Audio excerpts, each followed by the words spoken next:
Baik anak-anakku, bismillahirrahmanirrahim. Assalamualaikum warahmatullahi wabarakatuh. Waalaikumsalam warahmatullahi wabarakatuh. Selamat datang di mata pelajaran informatika kelas 10. Sebelum kita memulai pembelajaran kita pada hari ini di jam ke-3, ke-4, dan ke-5 ini, kita berdoa dulu menurut agama dan kepercayaan kita masing-masing. Untuk doa silakan dipimpin oleh ketua kelas. Silakan Mas Zaki, kita berdoa terlebih dahulu. Sebelum mulai pelajaran, berdoa menurut agama kita masing-masing. Berdoa.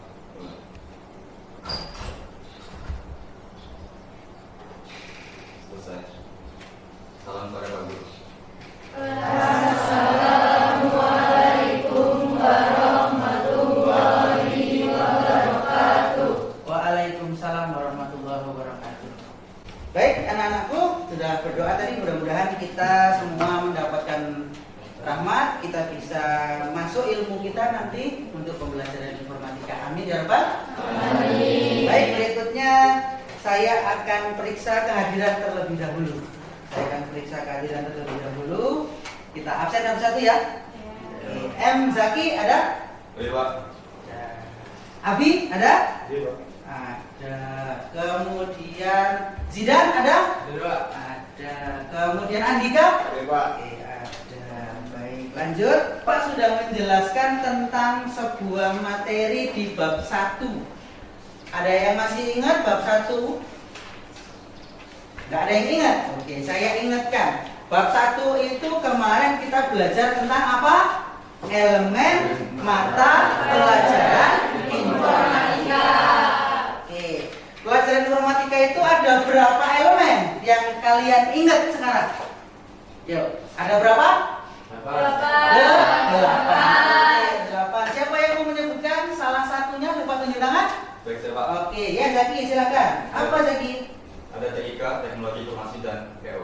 Komunikasi ya. Setelah kita memahami tentang elemen-elemen itu, maka kemudian kita akan lanjut ke elemen-elemen tersebut, yaitu di bab 2 ini kita akan belajar tentang berpikir komputasional. Mencakup dua hal. Yang pertama, peserta didik mampu menjelaskan pengertian berpikir komputasional, dan peserta didik mampu menerapkan konsep berpikir komputasional. Itu tujuan pembelajaran yang pertama. Jadi nanti kamu bisa menjelaskan pengertian berpikir komputasional dan menerapkan konsep berpikir komputasional.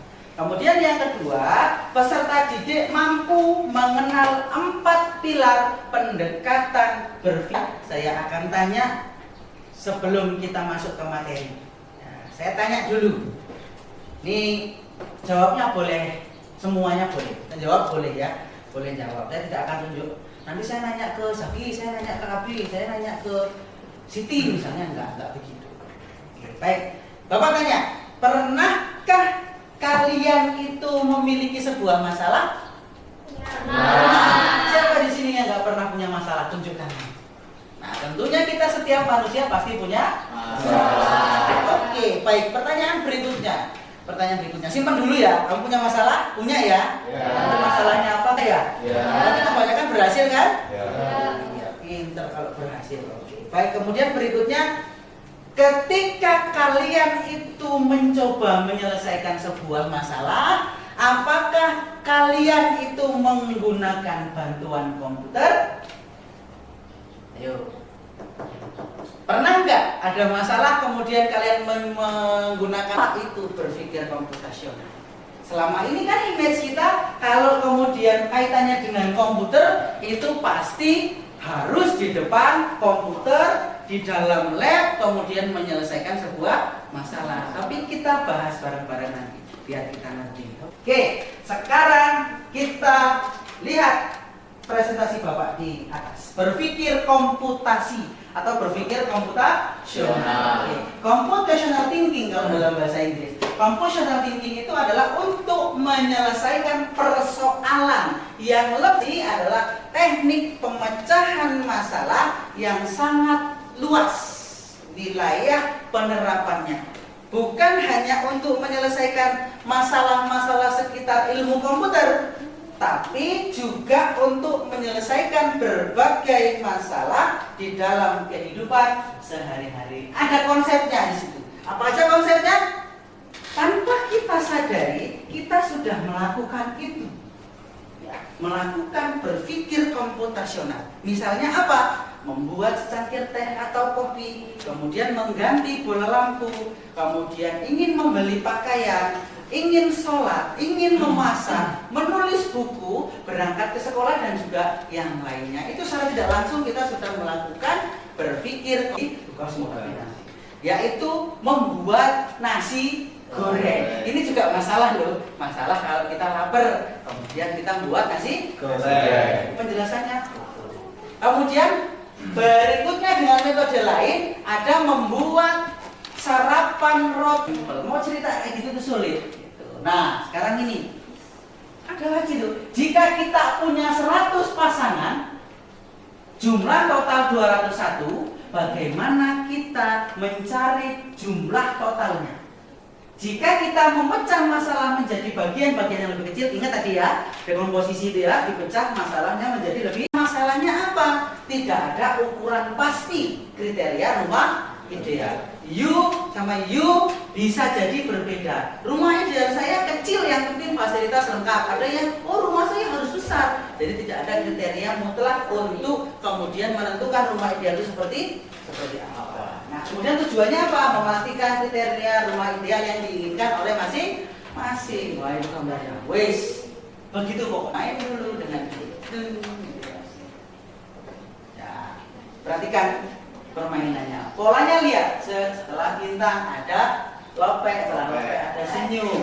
Bintang, lope, senyum. Bintang, lope, senyum. Gitu pokoknya itu pola.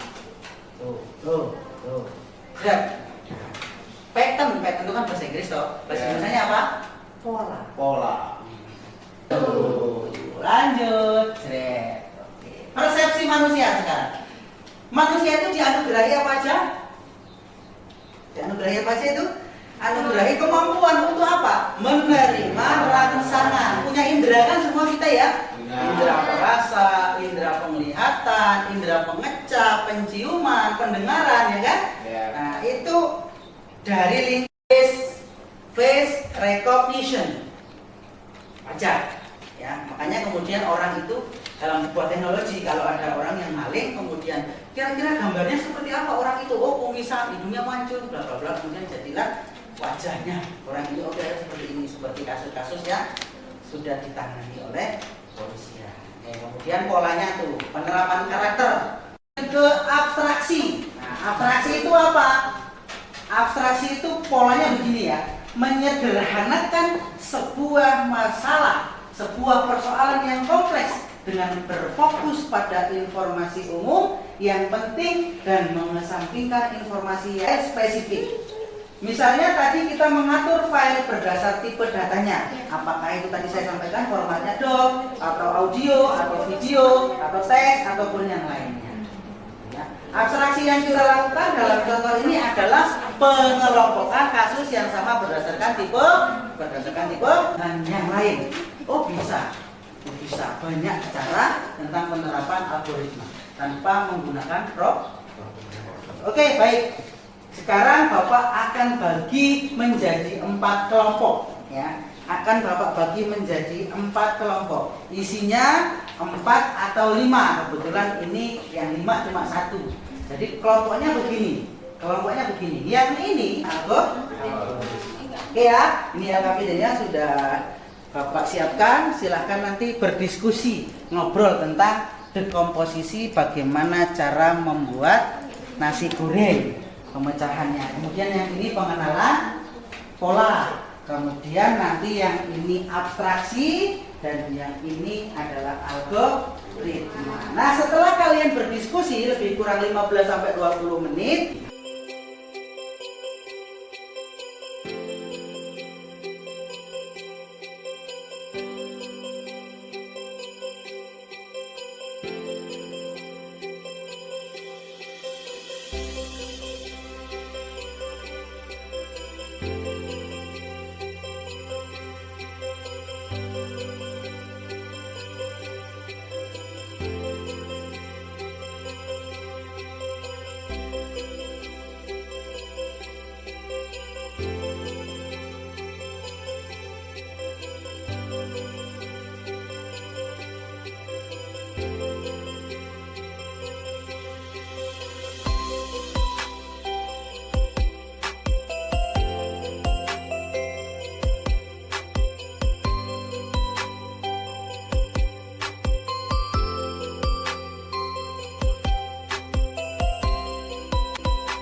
ya anak-anakku sudah diskusinya? Sudah.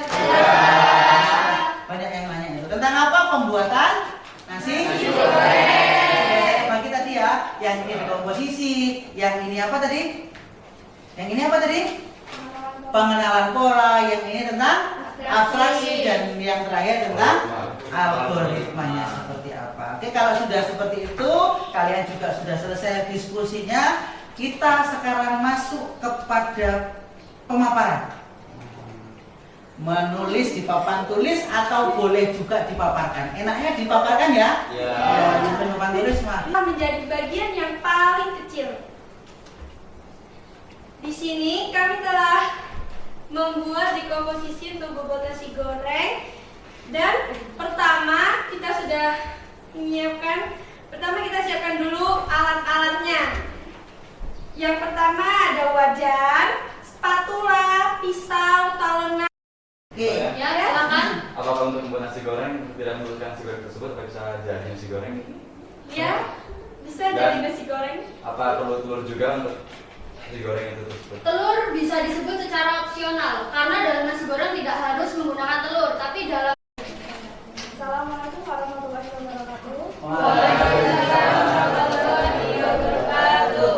Kami dari kelompok 2 ingin memaparkan materi tentang berpikir komputasional tentang pengenalan pola. Pengenalan pola adalah kemampuan melihat persamaan atau perbedaan. Nasi goreng cukup dalam waktu 10 menit? Kurang lebihnya 10 menit. Kurang lebihnya 10 menit ya. Bisa enggak kalau ditambah gitu maksudnya? Bisa. Iya. Tapi nasi gorengnya besok. Ya, siapa tahu kurang dari 10 menit. Siapa tahu kalau 10 menit. Nasi goreng itu biasanya buatnya memang rata-rata 10 menit ya. Waalaikumsalam warahmatullahi wabarakatuh. Kami dari kelompok 3 ingin menjelaskan hasil diskusi kami mengenai abstraksi. Abstraksi adalah kemampuan memusatkan perhatian pada informasi yang penting saja dan mengabaikan. Pertanyaan? Oke, silakan dari kelompok 2, ayo. Memasak nasi goreng yang berbeda itu seperti apa? Mungkin dari rasa kayak ada rasa durian atau ditambahin petai atau apa gitu. Nah, ya, berarti misalnya kita sudah biasa buat nasi goreng telur biasa. Kemudian nanti ada nasi goreng pete, ada nasi goreng mulai. Baik, pertama Assalamualaikum warahmatullahi wabarakatuh. Waalaikumsalam warahmatullahi wabarakatuh. Saya dan rekan saya dari kelompok 4 akan membacakan dan menyampaikan, memaparkan dan mempresentasikan tentang algoritma, membuat tahapan demi tahapan penyelesaian masalah. Urutan tahapan. Empat-empatnya sudah melakukan presentasi, empat-empatnya juga sudah memberikan argumen berkenaan dengan 4 pilar dari berpikir komputasional. Saya ulang apa saja empat hal tadi? Saya ulang apa saja 4 hal tadi? Yang pertama apa tadi? Dekomposisi. Kemudian yang kedua apa? Pengenalan. Kemudian apa lagi? Sudah? Sudah? Sudah atau sudah? Berarti kita secara tidak langsung sudah menerapkan berpikir komputasional dalam kehidupan kita sehari-hari. Oke, nanti lembar-lembar refleksi yang Bapak bagikan itu dikumpul, kemudian akan kita jadikan sebagai sebuah acuan nantinya untuk pembelajaran berikutnya, yaitu algoritma dan pemrograman.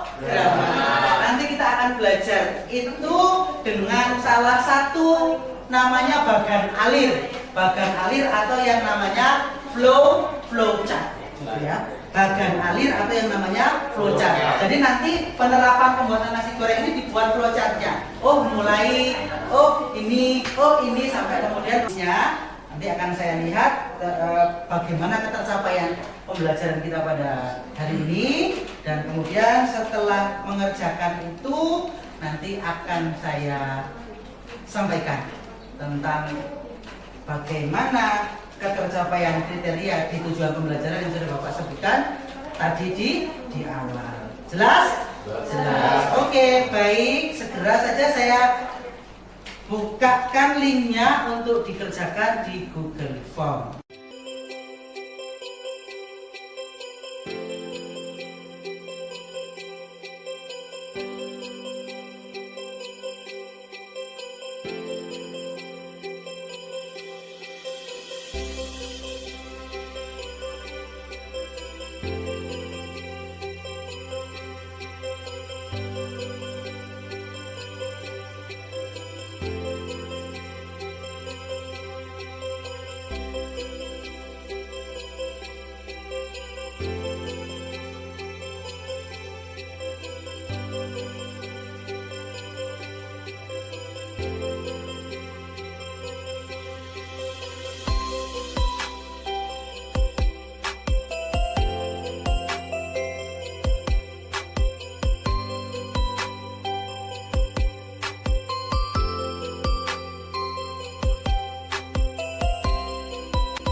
Setelah kita selesai mengerjakan asesmen itu, saya sudah langsung melihat hasilnya, dan tadi hasilnya memang kalian luar biasa.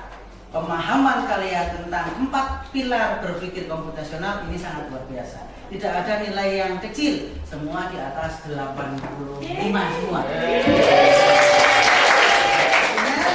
Artinya pembelajaran kita, kesimpulan kita pada hari ini adalah kita semua sudah betul-betul memahami tentang berpikir komputasional, baik itu pengertiannya maupun aplikasinya dalam kehidupan, tentunya dengan 4 pilar tadi. Ada dekomposisi, kemudian ada ini Bapak akan keluar meninggalkan ruangan karena juga bel sudah menunjukkan waktu istirahat ya. Oke, baik, silakan Zaki.